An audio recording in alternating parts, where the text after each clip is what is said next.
Oui, Fecha! Bonjour à toutes et à tous. Bienvenue ici dans la Maison Rose. Vous connaissez le concept. C'est le troisième opus, le troisième numéro du Soldat Rose, avec des rencontres géniales. On va aller à la rencontre d'une Pink Rocket, à la rencontre aussi des Titi parisiens. Mais avant tout, une légende parmi les légendes du Stade français, Arthur Gomez, dit Vishta. Oui, Vishta! On vous a concocté un programme bien musclé. C'est parti pour le Soldat Rose.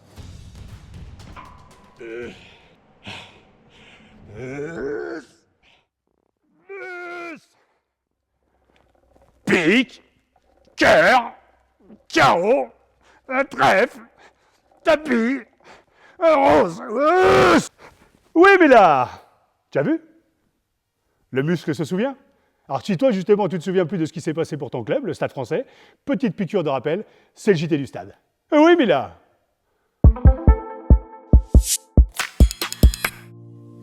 À l'occasion du déplacement inaugural de l'équipe en Afrique du Sud pour le compte de la seconde journée de Challenge Cup, le club a souhaité laisser une empreinte autre que sportive. Voyager pour partager. Jeunes Sud-Africaines, Sud-Africains et soldats roses garderont ces beaux souvenirs dans leur mémoire.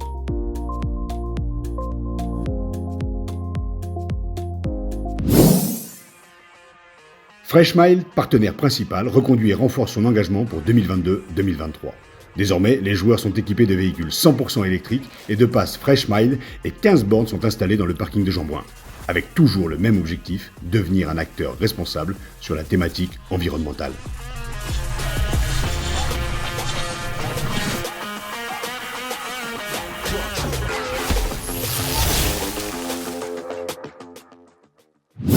Ce qui compte à Noël, ce n'est pas de décorer le sapin, c'est d'être tous réunis. Les joueurs, les joueuses, leurs familles, les staffs sportifs et administratifs et tous les enfants des équipes du club étaient tous et toutes réunis pour une journée de Noël magique.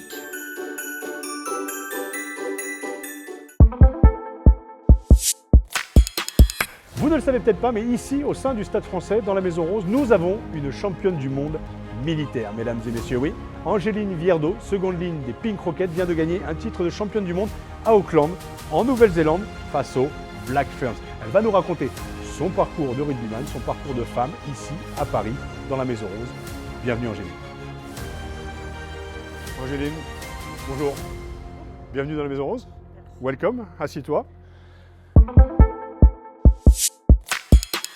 Tu vas nous raconter un petit peu tout ton parcours aussi, tout un petit peu ce que tu as vécu dans cette belle aventure là-bas au fin fond du monde.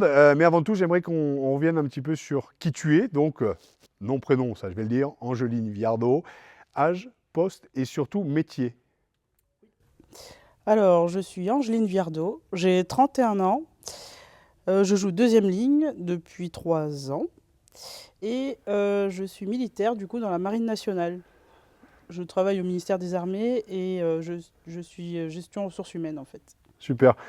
Tu me dis 3 ans de rugby ou 3 ans au sein du Stade français. Tu as découvert le rugby comment et quand? Alors, je connais le rugby depuis longtemps parce que j'ai de la famille qui joue depuis toujours, mais je joue au rugby depuis 3 ans. Je viens de l'athlétisme en fait au départ. On va en parler. Donc voilà, on va dire que pour ma part, je suis arrivée en club au hasard. Je voulais découvrir en fait. C'est justement ma famille qui m'a poussée en me disant tu devrais essayer, je pense que tu pourrais faire quelque chose de bien. Donc un jour, en fait justement dans l'athlétisme, je faisais de l'athlétisme et du hand. Et je voulais arrêter le hand, mais continuer un sport collectif. Donc je me suis dit c'est le moment en fait de me mettre au rugby. J'ai essayé, le premier entraînement j'ai accroché, je suis jamais partie. Ici à Paris? Ici à Paris au Stade français. L'équipe m'a plu, le sport m'a plu, tout m'a plu, donc je suis restée. J'en parlais justement à l'introduction, championne du monde militaire. Est-ce que tu peux nous raconter justement cette expérience magnifique, voilà, juste nous raconter comment, déjà le rugby militaire, on connaît peu, donc est-ce que tu peux nous en parler? Et puis cette aventure. Le rugby militaire, alors du coup, en tout cas pour la Coupe du Monde, ça regroupait toutes les armées. Donc on avait des gendarmes, des filles de l'armée de l'air, de l'armée de terre et de la marine. Mais sinon, au sein de chaque armée, normalement, il y a une équipe aussi. Et donc là, pour préparer la Coupe du Monde militaire, on a eu un stage de préparation avant de 2 semaines à Mont-de-Marsan. Et ensuite, on est parti pendant 1 mois en Nouvelle-Zélande. On a réellement pris le temps de se connaître parce qu'avec les stages de préparation finalement et nos L'emploi du métiers, temps, ouais. tout le monde ne pouvait pas participer à tous les stages, donc on n'était pas complète à chaque fois. Et donc là, on a pu réellement se connaître pendant un mois.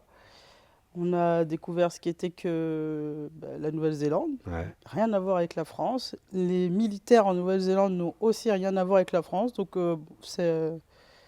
voilà, c'était une C'était fou. expérience. Oui, c'est ça. Très belle expérience. Et donc d'être championne du monde, qu'est-ce que ça fait en revenant de l'athlétisme aussi? Tu as un beau parcours en athlétisme, on va en parler après, mais Oui. d'être championne du monde, Je crois que j'ai encore du mal à réaliser. c'est vrai? Le seul truc, c'est que ça m'a aidé à prendre encore plus confiance en moi. Mais honnêtement, c'est beau. C'est beaucoup d'émotions. Mhm. Parce qu'à chaque match, on a joué nos vies, je pense. Et c'est top. Et en plus, vu qu'il y avait la Coupe du Monde des féminines à Ouais. côté, on était finalement pas physiquement proches, enfin bien plus que proches de la France, mais Mhm. finalement, on s'est soutenus mutuellement les deux équipes. Et ça, c'était aussi bien, je pense. Est-ce que tu te rends compte de la symbolique d'aller gagner en Nouvelle-Zélande pour une Française au rugby, qui est quand même là-bas la terre du rugby, avec voilà, les champions du monde qu'on connaît avec les All Blacks et les Black Ferns qui sont championnes du monde d'ailleurs Oui. féminines. Mais je m'en suis rendu compte, mais je pense que c'est plus celles qui ont encore plus d'expérience ou qui vivent rugby depuis qu'elles sont toutes petites, Mhm. qui l'ont vécu émotionnellement encore bien plus que moi. Mais moi, j'en ai aussi pris conscience avec justement tout mon environnement, mes proches qui Mhm. sont beaucoup rugby aussi. C'est vrai? J'ai des cousins, j'ai ma petite cousine que j'ai réussi à mettre au rugby, j'ai mon copain qui joue au rugby. J'ai vraiment beaucoup de monde autour de moi et qui m'ont dit bah, pense à moi quand tu seras là-bas. Ah, tu as de la chance, tu es à Eden Park, c'est quand même le stade mythique, etc. C'est là que je me suis dit c'est vrai que c'est une chance. En plus, c'est vrai, vainqueur là-bas, on n'était pas chez nous. On avait tout le public contre nous, y compris les autres équipes contre qui on a joué. Mhm. Elles n'étaient pas avec nous non plus. Donc, non, vraiment, c'était quelque chose. Mais avant, justement, ce qu'on disait, tu as un parcours très atypique car tu excelles Oui. dans un autre sport, le lancer de poids. Tu peux nous raconter cette expérience et comment ton expérience d'athlète en sport individuel amène au collectif, avec tout ce passé justement que tu as de sportif de haut niveau dans le lancer? Je pense que ça m'a énormément aidé mentalement. Avant de faire du lancer de poids, j'ai fait du sprint. En fait, Ouais. j'ai commencé l'athlétisme vers les 10 ans à peu près. Et j'ai fait du sprint pendant bien plus de 12 ans où j'ai fait partie des meilleures françaises aussi en course, justement, 100 mètres, 200 mètres, et je lançais à côté. Et lorsque je me suis engagée justement pour la marine, j'avais plus le temps de m'entraîner autant. Donc je me suis mise au lancer parce que c'était plus pratique et j'avais trouvé un groupe de lancer à côté de ma formation. Et lorsque je me suis mise qu'au lancer, j'ai encore réussi. C'est génial. Et donc du coup, c'est comme ça que je m'y suis mise, mais ça m'a énormément apporté et j'ai réussi à le retranscrire dans le rugby parce qu'on a besoin finalement d'être forte mentalement. Tout ce qu'on apprend, enfin, on fait toujours de la muscu, etc. Ben, moi, je suis arrivée Prête? en musculation avec le rugby, voilà, j'étais prête et surtout, je connais déjà, alors pas forcément tous les mouvements parce que on travaille pas forcément de la même manière ou les mêmes muscles, je dirais. On Mhm. les travaille pas de la même manière en tout cas. Et du coup, je suis pas arrivée à vide. Mhm. Mais surtout mentalement, moi je pense que ça m'a beaucoup aidé là où des fois il y a certaines personnes qui ont besoin des autres pour comment dire Trouver leur place et puis exceller ou être exactement, performant, ouais. c'est ça pour être performant. Moi je n'en ai pas forcément besoin parce que dans le sport individuel, bah, comme on ne peut compter que sur soi, Mhm. finalement on trouve une solution à un moment ou à un autre, quoi. L'aventure des Pink Rockets, lorsque je suis arrivée, il y avait pas mal d'anciennes qui, elles aussi, m'ont énormément apporté. Parce que quand je suis arrivée, je les considérais comme des exemples. Et c'était les personnes avec qui je voulais jouer, en fait. C'est des personnes qui m'ont accueilli tout de suite et avec qui je me suis sentie bien. Donc ça m'a permis d'entrer dans l'équipe tout de suite. Il y en a même d'autres, en fait, qui sont arrivés en même temps que moi et avec qui je me suis très bien entendue tout de suite. Donc pour moi, les Pink Rockets, c'est le fait de venir d'un peu partout. Parce que moi, quand je suis arrivée, je venais de l'athlétisme, mais j'étais avec une fille qui faisait du foot et de l'haltérophilie en même temps. Ouais. Enfin, j'avais un parcours atypique, elle en avait un autre aussi. Il y en avait une autre qui est grecque, Enfin, il y a des filles qui, c'est vraiment venir de partout et encore maintenant, c'est toujours le cas avec des Espagnols, des Argentines et ça, j'aime beaucoup parce qu'avec tout ça, en fait, on arrive à créer quand même une équipe malgré le fait que l'année dernière, c'était très difficile. Alors, le sujet reste mitigé parce qu'on est descendu, mais moi, je considère qu'on était quand même une équipe très soudée malgré tout. Il a manqué des choses, certes, c'est certain, sinon on serait peut-être pas descendu, mais en tout cas, on était quand même une belle équipe, moi j'ai trouvé, parce qu'on était malgré tout solidaires avec des caractères très forts. Et ça aussi, ça représente les Pink Rockets, des caractères vraiment très forts, Alors, mais on s'aime toujours. justement, je dirais, c'est quoi la vie d'une Angeline Viardot aujourd'hui, une journée type? Aujourd'hui, je prépare mes affaires la veille pour Ouais. pouvoir être à l'heure à l'entraînement le soir. J'ai la chance d'habiter pas très loin de là où on s'entraîne, Vous entraînez où? au stade Jean-Bouin. Ouais. Et donc dans le 16e, je m'entraîne et je travaille dans le 15e. Moi, j'ai Ok. la chance de ne pas avoir 1 heure et demie de trajet comme Mhm. d'autres. À Ballard? Oui, à Ballard. Ouais, j'habitais à Ballard. Ah, d'accord. Ouais. Et donc, je prépare mes affaires la veille pour pouvoir être à l'heure le soir. Donc, je termine le travail et je viens m'entraîner. Je viens m'entraîner tout de suite avec tout ce qui nous attend, muscu, souffrance et Et plaisir. joie et plaisir. Pour vous, l'objectif cette année, qui a été décidé par les Pink Rockets, c'est quoi? Champion de France. Voilà. Il n'y a pas d'autre choix de toute façon. Ça Champion de France pour remonter en Élite 1 et ensuite rester en Élite 1, si possible. Éventuellement un jour jouer le haut de tableau comme tout grand club, mais au moins remonter en Élite 1 déjà. Champion de France pour cette année, ça c'est sûr. Mesdames et messieurs, je vous invite à vous installer bien confortablement. Couchez les marmots, sortez les pop-corns. Le concept, c'est un jeu de culture générale, mais aussi de connaissance du Stade Français Paris et de son histoire. Créé en partenariat avec Tu te mets combien? Et tout simplement pour chaque joueur de se mettre une note de 1 à 10 en fonction des potentielles bonnes réponses qu'il pense pouvoir apporter selon les thématiques proposées. Alors installez-vous bien, on donnera bien entendu des bons points, des nuquettes et des gages selon les bonnes ou les mauvaises réponses. C'est parti. Messieurs, welcome. Bonjour. La mise en scène. Ça va, Maurice?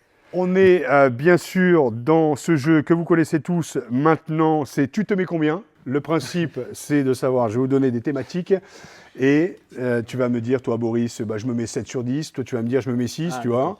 Et le challenge, en fait, c'est qu'à la fin, on fait les comptes et bien sûr, il y a un petit gage.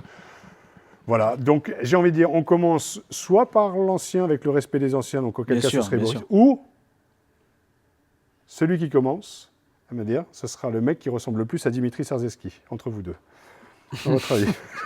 Le truc. Honneur aux anciens, non? Parce que là, c'est difficile de vous départager, vous vous ressemblez quand même pas mal. Hein. Boris, on a 4 thématiques, bien sûr. Notre king à tous, Christophe Dominici, thématique staff technique du Stade Français, les demi et le 15 de France. Tu veux commencer par quoi?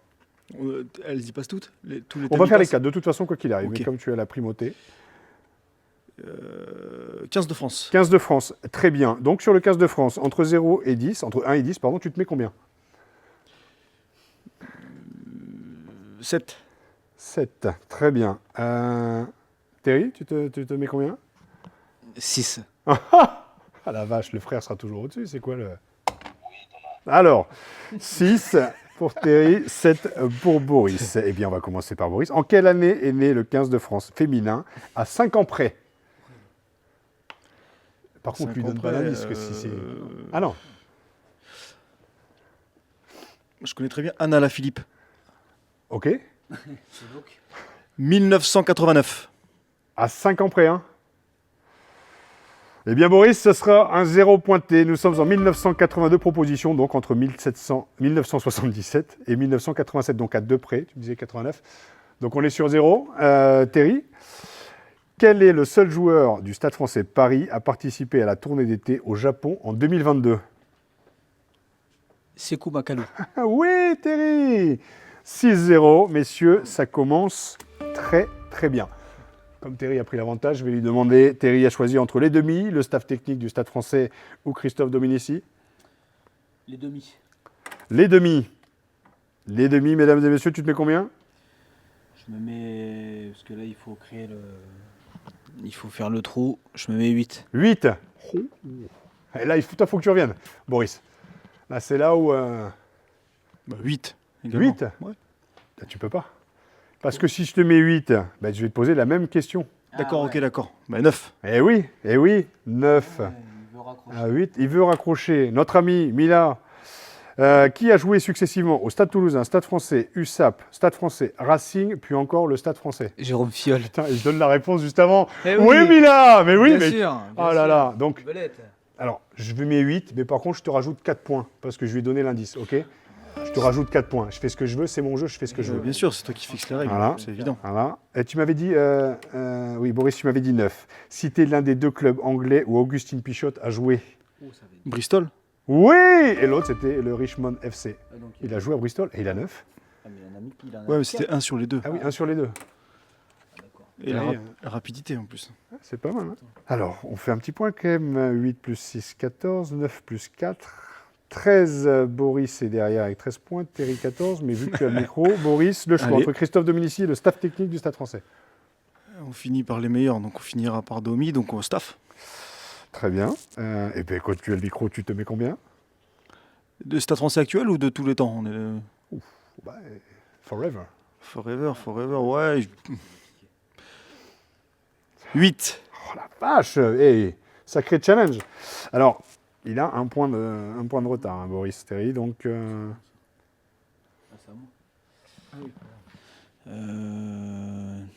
tu vas sur 10, sur 9, ou tu es peut-être plus raisonné, plus raisonnable? Qui est le plus raisonnable d'ailleurs entre les deux? C'est lui, je pense. Ouais.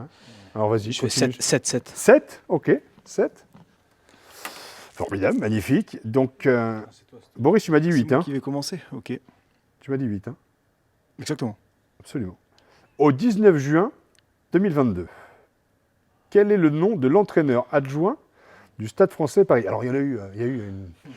Au 19 juin 2022. Ah oui, c'est chier. Non, le nom de l'entraîneur adjoint du Stade français. Ouais. Laurent Sampéré, Julien Arias. Alors, non, mais on va continuer. On va continuer à... Je vais vous donner un indice qui est un peu pourri. Le matin, tu peux prendre le métro, tu peux aussi prendre le... J'ai pris le 272, moi, Argenteuil. Le bus. Ok. Ouais. Mais... Attends, je vais...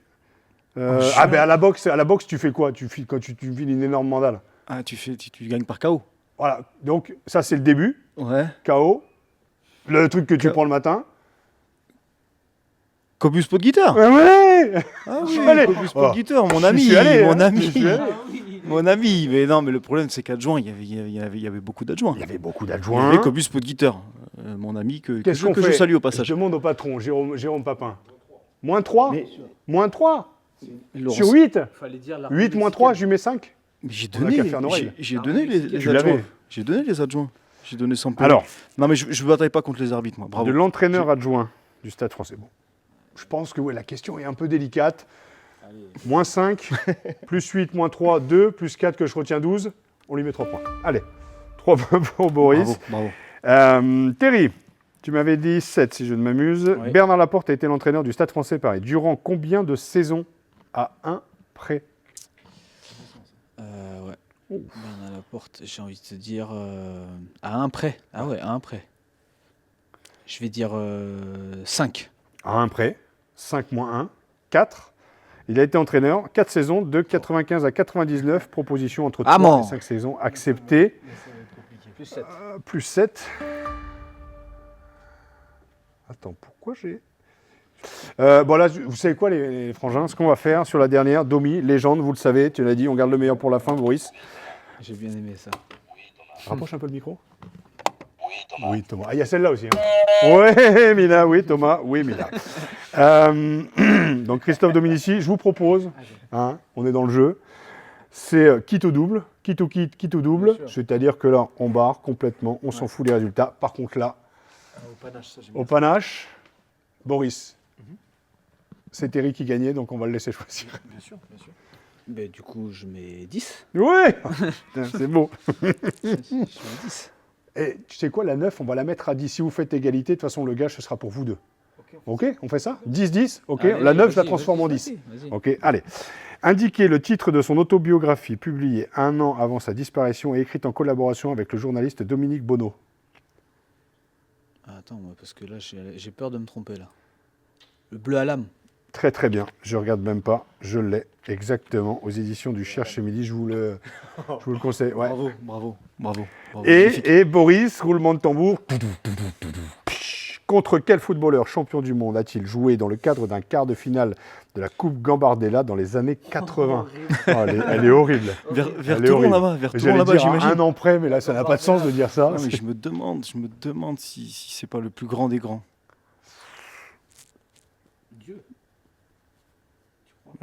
Vu la moue là, je pense que c'est pas ça. Je me dis que c'était vers Toulon, donc je me dis qu'il y avait le grand Zizou qui était pas loin. Du coup, ça va être un Marseillais, j'imagine. Ouais. Je peux donner un indice. Alors attends, Tu t'indices parce que là, que je me plante pas. j'aime beaucoup Domi, mais là on est sur une question quand même. Ouais, j'avoue que celle-ci elle vaut 15. Hein. Intéressant. Ouais. Tu peux peut-être gagner si tu la trouves. Je vais te donner un indice. Je te donne des billes quand même, hein. Et pourtant tu sais que j'aime ton frère. Hein. Croatie.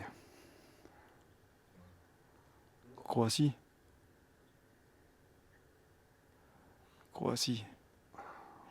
Est-ce qu'il veut me donner un indice de genre quelqu'un a joué contre la Croatie?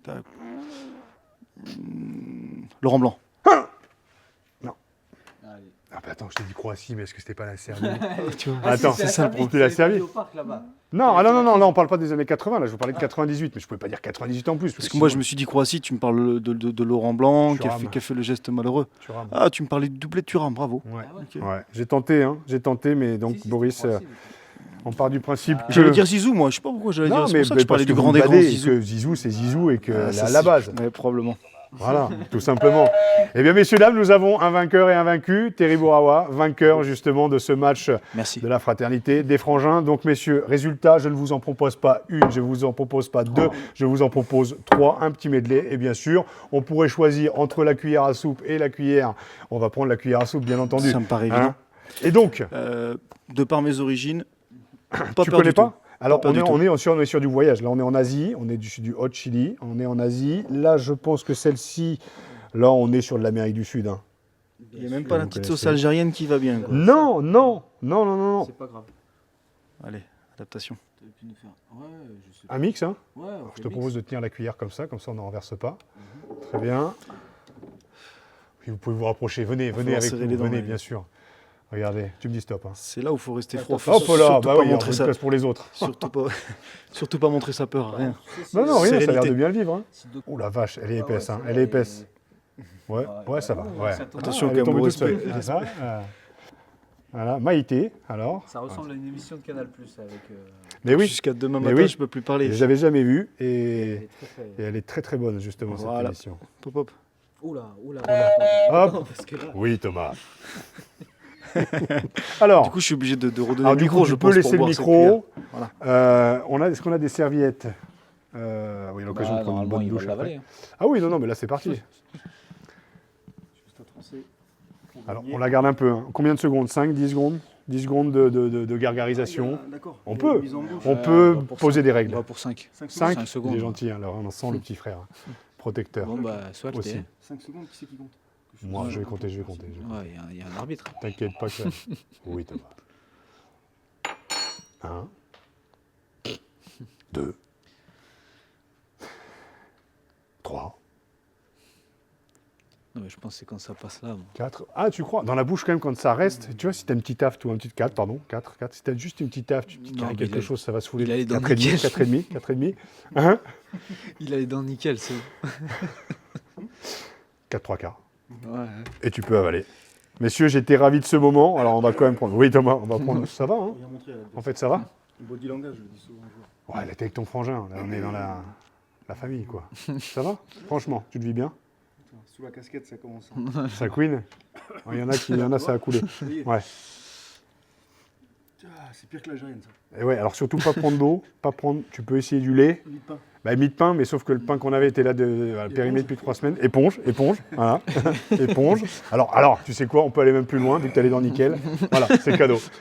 Messieurs, dames, on se Ouais. retrouve sur le prochain numéro. Moi, j'étais ravi de vous avoir, les gars. C'était un plaisir, un honneur aussi de vous avoir. Boris, on revient vers toi très rapidement, justement, pour faire Merci. le portrait, ton portrait, le portrait de tes acolytes. Et Terry, welcome dans la Maison Rose. C'était un plaisir aussi. On te retrouve en interview. Merci à toutes et à tous. Merci, Ravi. Éteignez vos GSM, Merci à regardez tous. par la fenêtre. La vie est belle. Et on se retrouve très bientôt. Salut. Notre invité, mesdames et messieurs, je l'imagine au milieu du bus, à l'équilibre entre les taiseux et les branleurs, subtil mélange de force tranquille et de folie au coin du regard, pouvant dégoupiller en un quart de seconde. En troisième mi-temps, de retour vers Voiron, après une énième chanson paillarde scandée par des voix pourries, parfois ivres, souvent à des années-lumière du bon rythme, et surtout jamais juste, je l'imagine se lever, appelant le silence, et reprenant d'une voix hors du commun, un Larry Red, en mode crooner, calmant les ardeurs des pseudo-Patrick Bruel en herbe de la banquette à 5 places. Mathieu Guillou, alias Mr. Matt, c'est un ancien deuxième ligne d'1m93, pour un bon 110 bars. Joueur rugueux de Fédéral 3, de Fédéral 2 et de Fédéral 1, nous avons quelques points communs, lui et moi. Salut. Dont celui d'avoir arrêté à 25 ans. Autre point commun aussi qui nous rassemble, l'artistique. Et une certaine sensibilité peut-être un peu incompatible avec ce milieu très masculin. On va en parler.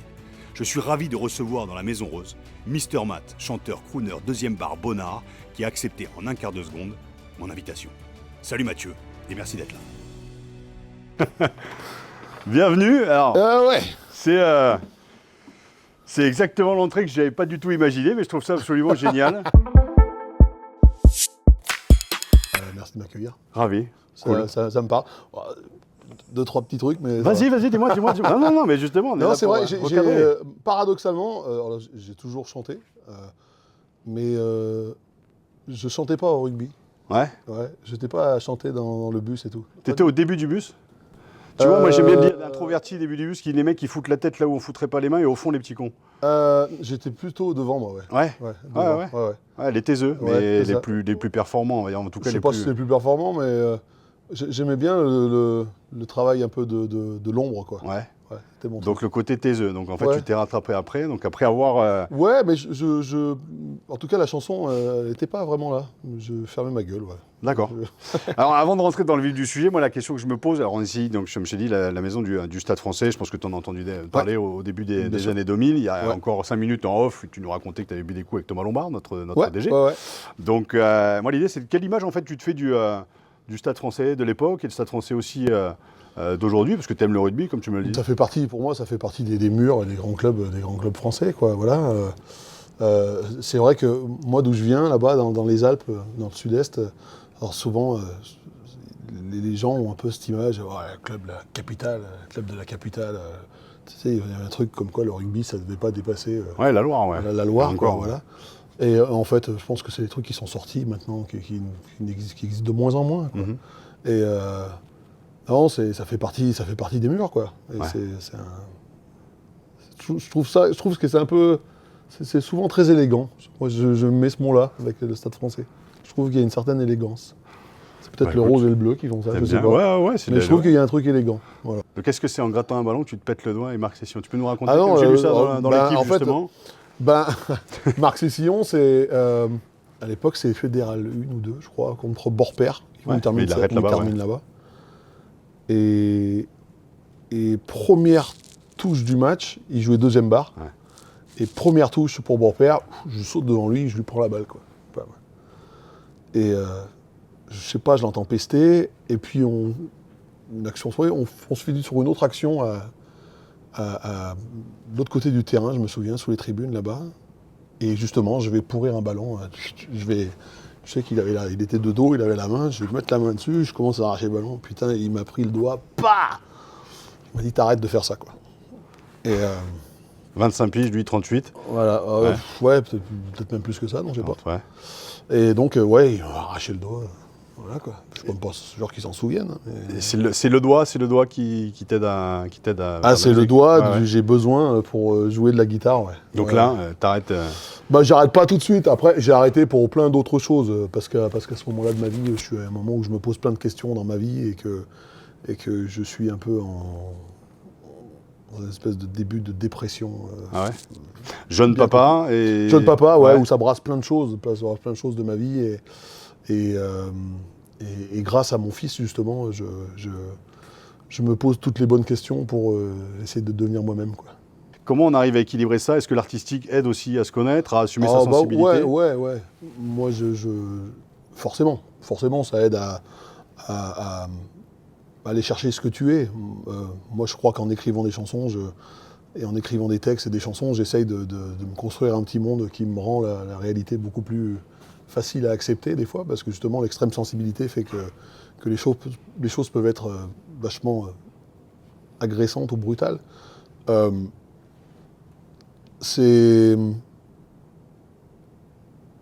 Je sais pas, en tout cas, moi, ça m'a aidé, je te dis, j'ai cette espèce de quête que d'aller vraiment à quelque chose d'intime. Qu'est-ce que je suis, quoi. Qu'est-ce que je suis, pourquoi, et de pas... J'ai mis longtemps pour ça, mais tu parlais justement de fait de faire 1m90, 100 bars, machin. J'ai mis longtemps à ne plus me cacher derrière moi-même, quoi. Ouais. Tu vois, je me cache plus derrière moi-même. Je suis quelqu'un qui... Voilà. Je suis quelqu'un qui pleure facilement. Je suis quelqu'un d'hyper émotif. Je suis quelqu'un de... Ça m'empêche pas d'être masculin, hein, ça n'a rien à voir. Et je l'assume. Moi, j'aimerais te faire un petit quiz musique, tu vois. Oui. Voilà, le petit quiz musique club. 3 questions pour finir sur le Stade Français, si ça te tente. Bon, la première question que j'ai envie de te poser, c'est... facile. Alors, première question, facile avec La vie en rose. C'est une chanson française qui résume bien le Stade Français, mais qui en est l'interprète original? De La vie en rose? Ouais. Moi, j'allais dire Piaf, mais c'est peut-être pas Piaf. Mais c'est ça. Si, c'est Piaf. Il y a un défi quand même à la fin, c'est-à-dire que si tu réponds mal à un moment... Non, mais je pensais... non, mais bien sûr, non, mais bon, j'allais dire Piaf. Mais oui, si, c'est Piaf, quoi. ouais, bien sûr, La vie en rose. Je me suis, tu vois, j'ai dit, il y a un piège. Mais non, parce que j'ai mal posé la question, parce que j'ai pas mis de virgule comme un con, donc ça fait les premières questions faciles avec La vie en rose, ça n'a pas de sens. Ah non, Première Piaf, question facile, Piaf, ouais. La vie en rose, c'est une chanson française, donc Edith Piaf. Piaf, bien sûr. Le groupe Hermès House Band a cartonné en tête d'affiche en reprenant la chanson I Will Survive. Mais qui en était l'interprète original? C'était pas Gloria Gaynor? Putain, le mec est incollable, quoi. Le mec est incollable. Gloria Gaynor, très bien. Tu l'auras de toute façon. Le gage, tu l'auras de toute façon. En 97, Max Gozzini, alors président du club, fait apporter la robe de sa meilleure amie dans les vestiaires parisiens avec de la musique, des cordons et des lumières. De quelle chanteuse francophone célèbre s'agit-il? Mesdames et messieurs, je voudrais juste vous dire qu'en off, tout à l'heure, cette émission en fait est concoctée par un mec qui s'appelle Jérôme Papin, qui est le mec qui m'a fait rentrer sur Eurosport, qui me permet d'être là face à vous aujourd'hui. Ben, je vais le balancer parce qu'il a montré en fait la vidéo à Mister Match. Ouais, il a montré la vidéo, mais tu le savais. Ouais. Et donc Dalida? Dalida. Ouais. Ça c'était quand même un moment Super, qui était j'adore, extraordinaire. Moi j'arrive j'adore. 2 ans plus tard, mais j'avais vu ça sur Canal lors d'un match où les mecs étaient morts de rire. Et Max, qui était hyper sensible et qui avait cette passion pour Dalida et qu'il connaissait très bien. Donc il avait mis cette robe au milieu des vestiaires. Mais Max était un peu précurseur. Donc écoute, juste avant que tu prennes la gratte, parce que ton gage c'est de prendre la gratte, je voulais quand même te lancer sur un crooner I Will Survive, crooner... le Paris est une blonde. Alors, je suis pas trop un joueur. Non, donc moi, non, donc mais juste un morceau, ton morceau, voilà, le morceau que tu as envie de nous interpréter avec grand plaisir. Ok.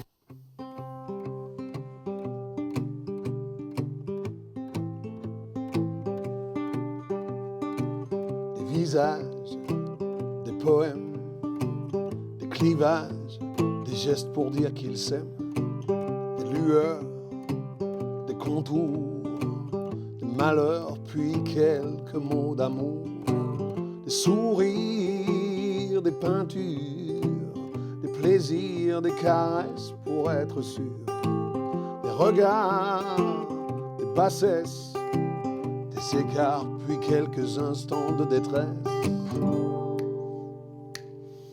Je vous parle de nos vies, de nos vies. Je vous parle de nos vies, de nos vies. Des postures, des manies, des fissures, des charlatans, des prophéties, des prières, des menaces, des œillères, puis quelques idées tenaces, des louanges, des murailles, des phalanges abîmées dans de fausses batailles, des idées, des orgasmes, des inhibés mais plus jamais le moindre fantasme. Je vous parle de nos vies, de nos vies. Je vous parle de nos vies, de nos vies. Des manies, des blessures, des folies, sentir se briser son armure, des regrets, des douleurs, des arrêts, puis le retour de la douceur, des soupirs, des vertus, des désirs, puis quelques moments incongrus, des espoirs, des couleurs, des victoires, si tout cela n'était qu'un leurre. Je vous parle de nos vies, de nos vies. Je vous parle de nos vies, de nos vies. Je vous parle de nos vies. Merci. Ah, merci à Ah toi. putain, enfoiré. Ah mais j'adore. Rien à rajouter. Ouais, c'est cool. Merci mille Merci fois. beaucoup. Oh putain. Oui, tu la connais cette démarche. Cul en arrière, pampan en avant, ça c'est la démarche du pilier qui va combattre. Alors moi c'est un poste que je connais pas du tout, comme vous. Alors on va aller à la rencontre de 3 titis parisiens dans 3 catégories différentes, mais sur un seul poste, le poste de pilier. Voilà, poste très très compliqué. On ne sait pas ce qui se passe à l'intérieur du bordel. Pour la première fois, je vais mettre la tête dedans. C'est parti. Ah putain. Ah, j'ai dit laisser C5, C6. C'est cadeau. Il y a encore cette maison rose au milieu des routes, éblouie de lumière d'été.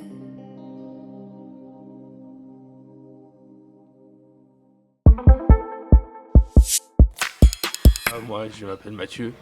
Et du coup, j'ai 16 ans. Et mes études, je suis en bac pro Mélec, en seconde à Saint-Philippe.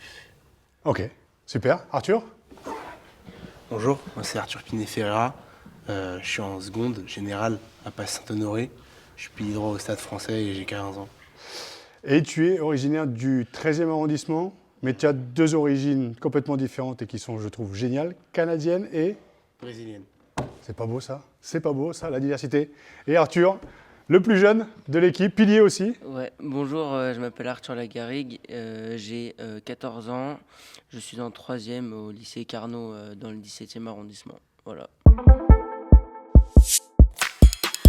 Et j'ai de la famille originaire du sud-ouest qui est fan de rugby et qui m'a proposé de tester et j'ai testé et j'ai plutôt aimé. Parce que dans les sports de combat individuels, là, tu avais aussi peut-être besoin d'un collectif, des potes et Ouais, tout ça. Ouais. j'avais fait des sports, des arts martiaux, tout ça, j'avais aimé, mais j'aime bien aussi le collectif, donc Génial. voilà.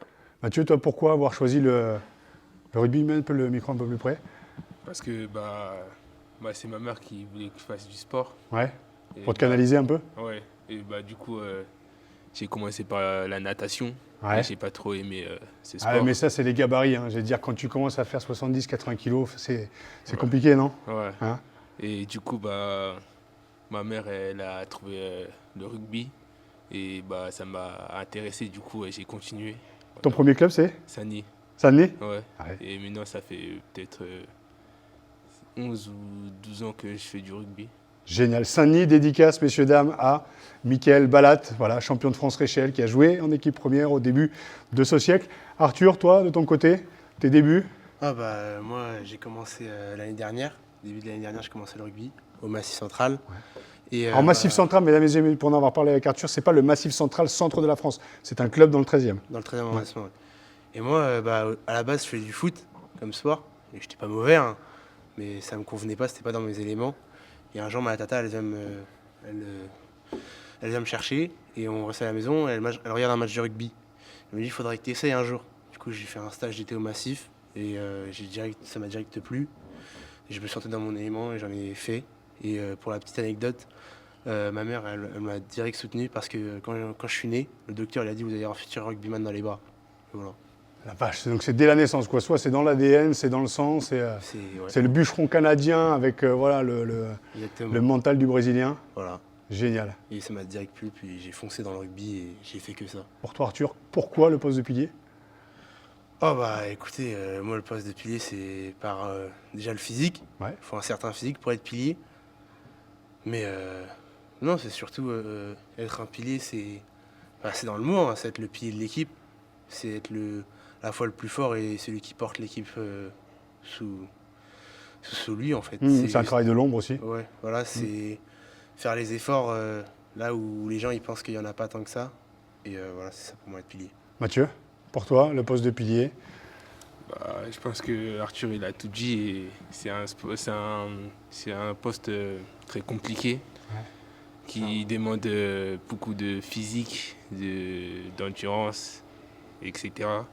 Et du coup, voilà. Ouais, c'est un poste de l'ombre. Et toi, Arthur, pourquoi pilier? Alors, tu as 14 ans, donc ça, c'est un poste... Oui. Toi, tu pourrais jouer encore avec le gabarit que tu as, tu pourrais aller sur d'autres postes. Ouais, Pourquoi c'est tu as ça. choisi celui-là pour le moment? Bah moi, comme je vous l'ai dit tout à l'heure, j'aime bien le combat. Du coup, je trouve que j'aime bien être devant et je trouve que ça me correspond plutôt pas mal. Le pilier, comme ils l'ont dit, c'est quelqu'un qui doit supporter l'équipe, il doit faire avancer l'équipe. C'est pas forcément quelqu'un qui va marquer tout le temps, mais il est très très important dans l'équipe. On va passer à autre chose. Vous voyez où dans 5 ans? Toi, tu auras 19 ans? Ouais. Bah moi, dans 5 ans, si je continue à bosser et à bien m'appliquer sur les études et dans le sport, bah j'espère me voir au plus haut niveau. Génial. Mathieu? Question un peu bête, hein, parce que je vous imagine tous les trois avec une volonté d'y aller. Au niveau, je vous le souhaite. Dans 5 ans? Tu auras 21 ans? Oui, c'est ça. Ouais. Bah moi, si je suis encore au stade, bah, je vais continuer le rugby. Je veux être pro. Ouais. Sinon, sur les études, je sais pas trop, je vais faire quoi plus tard. Mais sinon, je veux être pro plus tard. Tu as encore le temps d'y penser. C'est vrai que je vous le disais tout à l'heure, hein, c'est délicat en fait, à un âge en fait, où on vous demande de savoir ce que vous voulez faire de votre vie. Vous avez un métier qui vous tend les bras, qui est le métier de rugbyman, mais où il y a beaucoup d'appelés et peu d'élus, d'où l'importance de faire des études aussi, qui vous garde un pied dans la réalité. Mais voilà, ce rêve-là, jusqu'à 19-20 ans, ça doit vous transcender. Et après, c'est vrai qu'il y a une forme de sélection aussi naturelle d'un côté, par rapport à la technique et tout ça. Mais voilà, vous êtes sur les rails. En tout cas, vous êtes ici, futur soldat rose, et je vous le souhaite. Arthur, toi, dans 5 ans? Ah bah, comme tu l'as dit, hein, on a tous envie d'être rugbyman. Moi, le premier, je veux être professionnel. Et bah, juste, moi j'ai toujours dit, j'aime ce que je fais et je me trouve bon dans ce que je fais. Souvent, on me le montre. Mais ouais, j'espère être au plus haut niveau dans 5 ans, du coup, à 19 ans. J'espère être au plus haut niveau. Donc c'est espoir, je pense, à ce moment-là. Et si tu as de la chance, tu es pris dans l'équipe professionnelle. C'est ce que j'espère. Je dirais, pour la rivalité et tout ce qui est dans les autres clubs, on m'a toujours dit, moi j'ai envie d'être autoritaire, donc, mais aussi fier, mais quand même une certaine forme de heureux, et réussir à être voilà, comme ça, heureux, rester pas tout le temps énervé, faire la mauvaise personne. Moi je suis quelqu'un d'heureux et introverti, donc les trois, fier, autoritaire, mais aussi heureux. Bah moi, une grande famille. Ouais. Parce que ici, on est tous soudés et on a toujours besoin de l'autre quand on a des problèmes. Du coup, je choisis grande famille. Ok, ouais. Super. Ah, elle est bien, Arthur?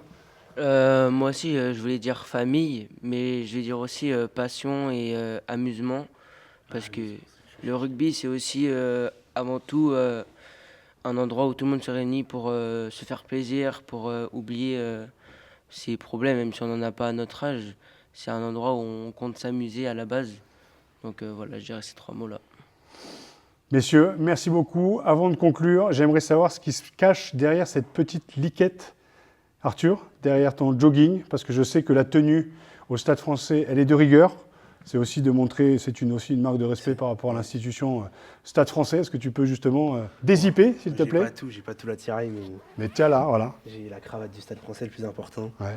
Puis la chemise, parce que ce matin j'avais cours et à Place Saint-Honoré, à lycée dans le 16e arrondissement. Tu voulais rendre hommage, hein. Tu voulais rendre la dédicace à ton directeur, c'est ça? Avenue Victor Hugo, Monsieur Ouais. Lablé, je pense à vous. Très bien. Et ben, faut venir en costard, cravate le mercredi et comme on est Stade Français, bah représente. Et bon, j'ai pas l'attirail comme je t'ai dit, mais normalement il y a la veste avec ça. Ouais. Puis voilà, et c'est pour ça que je suis comme ça. C'est génial. Arthur, Mathieu, Arthur, merci beaucoup. Ouais, au début, vous êtes arrivés tendus comme des arcs. Voilà, ça se détend au fur et à mesure. Mathieu, on repart avec la banane, c'est génial. Moi, je vais conclure, mesdames et messieurs, en vous disant fierté, famille et passion. Voilà, c'est le Stade Français, les futurs soldats roses. On se retrouve au prochain épisode. Allez, ciao. Depuis plus de 30 ans maintenant, le Stade Français accueille des joueurs venus de partout à travers le monde. Il y a des Canadiens, des Uruguayens, des Australiens, des Argentins, des Sud-Africains et même un Portugais. Ce qu'on oublie parfois, c'est que beaucoup de Franciliens sont aussi passés dans la Maison Rose. Des types venus de Massy, de Versailles, de Bobigny, de Saint-Denis. Formé à Daumont, Arthur Gomez est lui passé par le PUC avant de signer au Stade Français en 1997. Il remporte 3 titres avec le club de la capitale avant de clore sa monstrueuse carrière comme un retour aux sources à Daumont. Débarquant de Picardie, Arthur, c'est ma référence au poste d'arrière. C'est comme Franck Combat, Diego Dominguez, Thomas Lombard. C'est un peu un grand frère qui m'accueille à bras ouverts dans la ligne de 3/4 du Stade Français. Je suis ravi de le retrouver dans la Maison Rose pour évoquer avec lui son parcours, parler du Portugal qui vient de se qualifier pour sa seconde Coupe du Monde et bien sûr commenter l'actualité du Stade Français.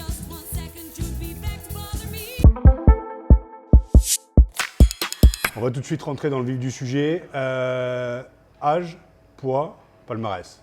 Âge maintenant? Ouais, bah ouais, Ah, ça. parce que- Ouais. Alors donc 53 ans, poids, allez, poids de forme 97, allez, peut-être 98. Palmarès. Palmarès, 3 titres de champion de France. Voilà. Moi, j'ai souvenir quand j'arrive au stade, j'ai joué 10 ans à Beauvais et Bernard me dit ouais, mais il y a Arthur Gomez, il y a Vista à l'arrière, donc je vais te mettre à l'aile. Donc là, respect des anciens, bien sûr. Et tu fais partie de la première génération des arrières, on va dire, de plus de 90-95 bars quand même. Ouais, il y avait pas beaucoup, mais effectivement, les arrières un peu gras, on va dire. Alors, ouais, non, je fais partie des arrières un peu athlétiques, si c'est le terme exact, ouais. Je dirais que ça va être le premier titre, la découverte, 98, quoi. On accède à quelque chose que, du moins moi, personnellement, je pensais jamais pouvoir arriver, que le voir à la télé. À l'époque, on le voyait au Parc des Princes. Et 98, c'est la première au Stade de France. Et voilà, donc je pense que c'est ce premier titre. Dans le vestiaire, c'était qui le plus drôle? Le plus drôle dans le vestiaire. Il y en avait pas mal. Hein. Ouais, il y avait pas mal de sacrés loustiques, on va dire. Ah, t'as Thomas qui est assez drôle, t'as Thomas. Domi dans son sa gouaille et dans son délire. Dans son délire était assez marrant. Ouais. Domi était assez marrant. On a eu du Greg May aussi qui est passé 15 Ah, ans. Greg Mahé, pas mal aussi. Bon, Fou. Greg Mahé, un peu fou. Fou cintré. Ouais, un peu dangereux. Ouais. Dangereux. Le terme exact, c'est dangereux. D'ailleurs, le plus bagarreur. Bibi, peut-être.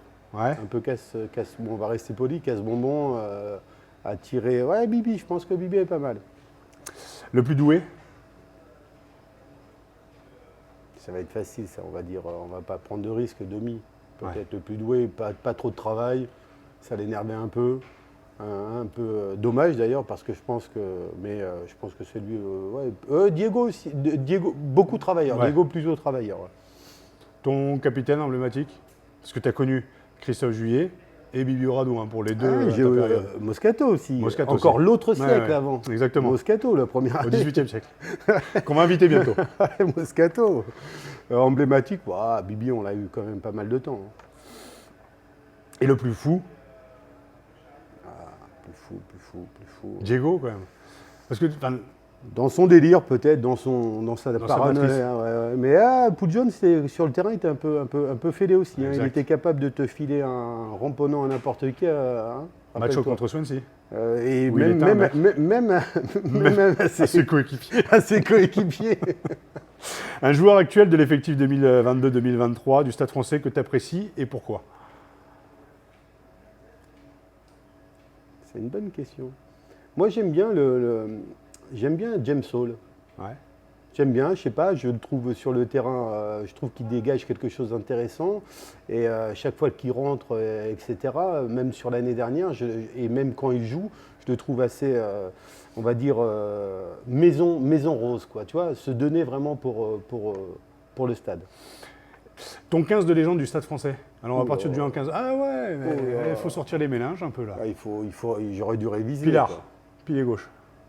Je sais même plus gauche ou droit, si c'est De Villiers, il jouait quoi De Villiers? Il jouait À droite, troisième Sylvain, ligne, non Sylvain. Allez, ailier. Peter, il Ah pouvait oui, jouer. il avait les cannes, Peter. Il avait. Ouais, ouais. Ah, non, mais à moi, gauche, ça t'as- va être, je vais revenir revenir sur les mecs avec qui j'ai joué. Tu vois, t'as l'affect et tout, t'as tout ça. Ouais, donc ouais, ouais. Tu sens très bien que je vais pas être objectif. On n'est jamais Mais, objectif. mais sur c'est ce pas le type but de choses. justement d'être objectif. On parle justement d'ici, du Stade français. Donc ouais, l'idée c'est de dire si tu vas te greffer un Sergio Parisi en troisième ligne centre à la place de l'Adjoui. Ouais, ou mais, pas. c'est compliqué. Mais bon, après, deux légendes, allez. Ouais, moi je mettrais Peter Sylvain, même si c'était un autre siècle, on va dire. Ouais, ouais. Au talon, j'aime. Bon, c'est dur, hein, ce que tu me dis. Tu as eu des grands joueurs qui sont passés, mais bon, j'ai beaucoup d'affect pour Mathieu, donc bien. Ouais, Momo Blin, Donc, deuxième barre. On va vrai que mettre là, le grand, hein, Ouais. qui se Bibi. tord en deux, mais qui est toujours là, qui rebondit toujours. Et puis en deuxième ligne, qu'est-ce que tu as? T'as du Chaffard, t'as du. Ouais, voilà. C'est ça qui est dur. Chaffard, dur. Mike James. T'as Mike James. T'en mets t'as 3, Chaffard. mets-toi 3.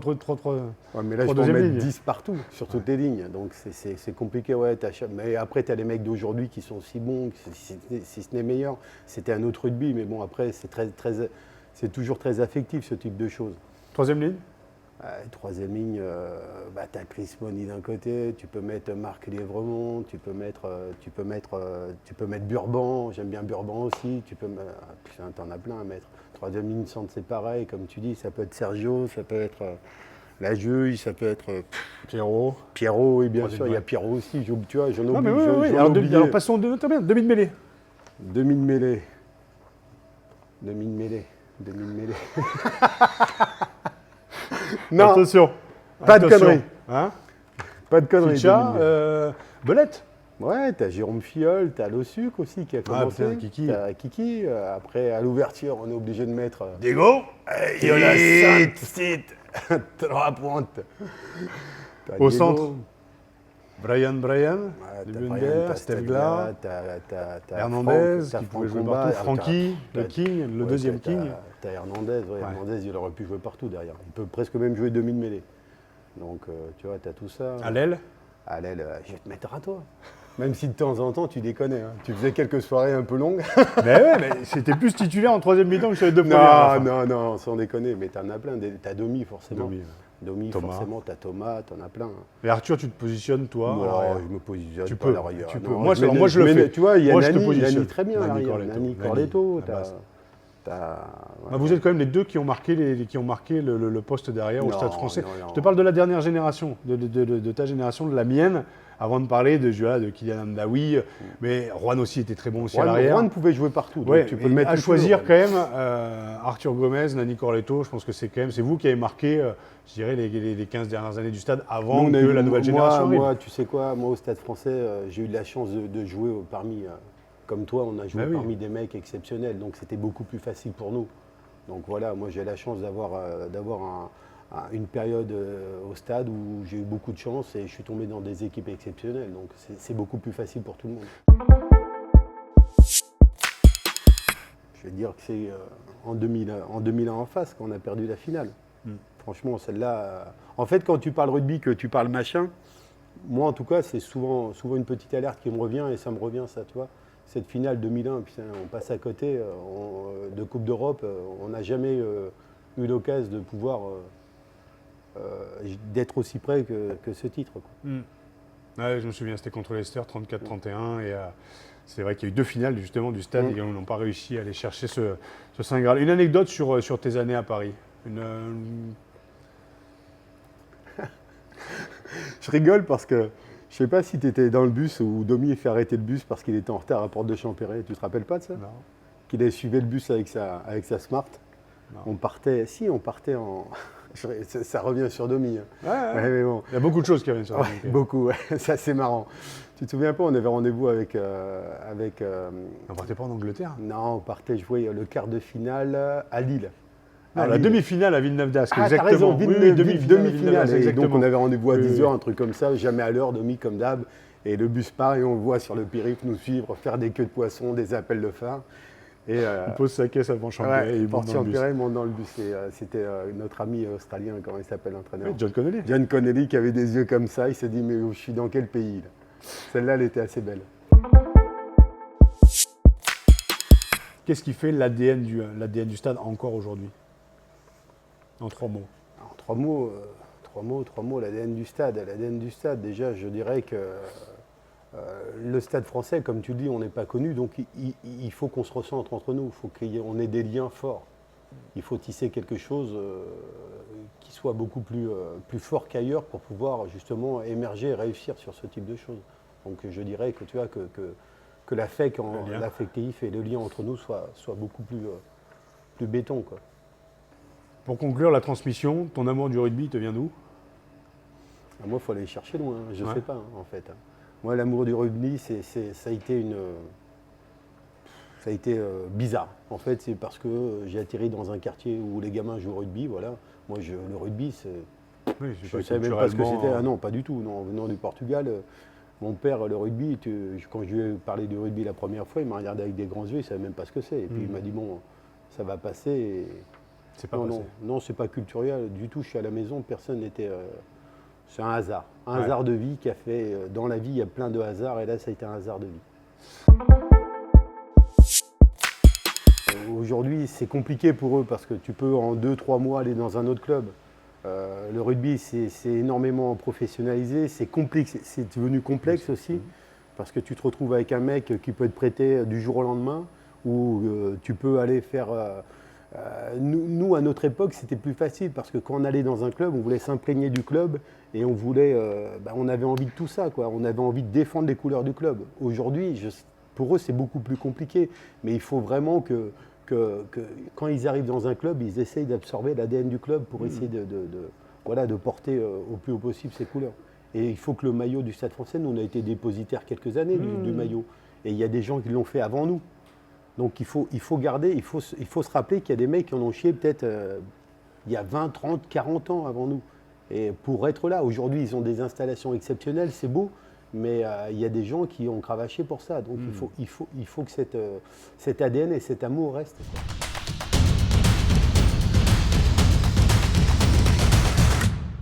Le Soldat Rose épisode 3, c'est terminé pour aujourd'hui. J'espère que vous avez pris autant de plaisir que nous on a pris à le réaliser. On se retrouve le mois prochain. Et d'ici là, je ne pouvais pas clore ce 3e opus sans vous parler de mon King.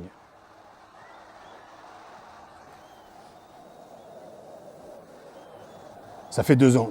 Et j'ai envie de dire que ça fait bien trop longtemps. C'était hier pourtant. On peut se faire à une absence quand on sait qu'au coin d'un match, au coin d'une tribune, au coin d'un bar, on va se recroiser. Ça s'appelle la vie. Là, Domi n'est plus là. Et la tristesse est toujours vive. Il est partout dans la Maison Rose, Christophe. Il est dans la tête de chacun d'entre nous. Il est sur tous les murs, il est dans nos souvenirs. Et personnellement, comme ma grand-mère, comme un proche alors qu'on se voyait une fois tous les 3 ans, il était devenu comme une figure d'attachement. Et ouais, c'est dur et pourtant, the show must go on. Parfois, je vois des joueurs avec ces fulgurances, mais comme John Alomou, il n'y a qu'un Dominici. Inimitable, parce que trop grand par le talent et trop petit pour être attrapé. Le souvenir de lui passe furtivement, comme sa vitesse sur un terrain, comme un rêve qui disparaît trop subitement après une nuit trop arrosée. Il laisse malgré tout un goût d'ivresse, agréable, malgré la tristesse.